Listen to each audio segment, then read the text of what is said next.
કરીશું પશ્ચિમ ગુજરાત વીજ કંપની દ્વારા ઊભા કરવામાં આવેલા સબસ્ટેશન અને ટ્રાન્સફોર્મરની પ્રોટેક્શન ગ્રીલની જે બિસ્માર હાલત છે તેની આ દ્રશ્યો આપ જુઓ। જામનગરમાં પીજીવીસીએલ દ્વારા જાહેર રસ્તા પર સબસ્ટેશનવાળા થાંભલા પર શોર્ટ લાગે તેવી જગ્યાએ લોખંડની ગ્રીલ લગાડવામાં આવી છે। પીજીવીસીએલનો હેતુ હતો કે પશુ કે માણસને ખુલ્લા સબસ્ટેશનમાં શોર્ટ ન લાગે, પરંતુ આ ગ્રીલથી હવે નવી મુસીબત ઊભી થઈ ગઈ છે। અહીં આરએમયુ યુનિટની જાળીઓમાં અત્યારે કચરો, દારૂની ખાલી બોટલો, બાવળના ઝાડ અને જંગલી વેલ જોવા મળી રહી છે। આ સમસ્યા મુદ્દે લોકોએ લેખિતમાં રજૂઆત કરી હતી।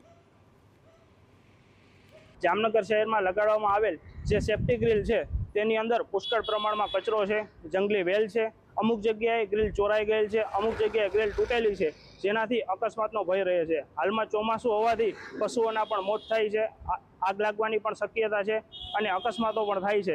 મારી એવી માંગણી છે કે પીજીવીસીએલ દ્વારા આનું તાત્કાલિક મેન્ટેનન્સ કરવામાં આવે। તો શહેરના મુખ્ય માર્ગ ઉપર કરોડો રૂપિયાની મોંઘી દાટ લોખંડની ગ્રીલ હતી તે તૂટી ચૂકી છે, નમી પડી છે કે અને તેને કારણે હાઈ વોલ્ટેજ વીજ કરંટ ધરાવતા વાયરો અને ટ્રાન્સફોર્મર્સ સંપૂર્ણ રીતે ખુલ્લા થઈ ગયા છે। ચોમાસા દરમિયાન ભેજવાળી વનસ્પતિ અને ખુલ્લા કેબિનોમાં પાણી ભરાવાને લીધે ગમે ત્યારે સમગ્ર વિસ્તારની અંદર વીજ કરંટ ફેલાઈ શકે છે। આ મામલે અધિકારીઓ દ્વારા બચાવ કરતા જણાવવામાં આવ્યું કે વિભાગને આ બાબત ધ્યાનમાં આવી છે, અમને કોઈ ફરિયાદ મળશે તો કાર્યવાહી કરવાનો પણ દાવો કર્યો હતો।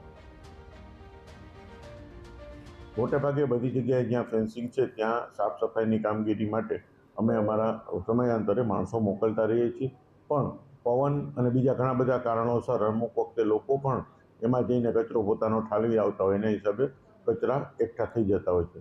આવી પરિસ્થિતિમાં અમે અલગથી માણસો મોકલી અને સમયાંતરેની સફાઈ કરાવવાની કામગીરી કરી રહ્યા છીએ।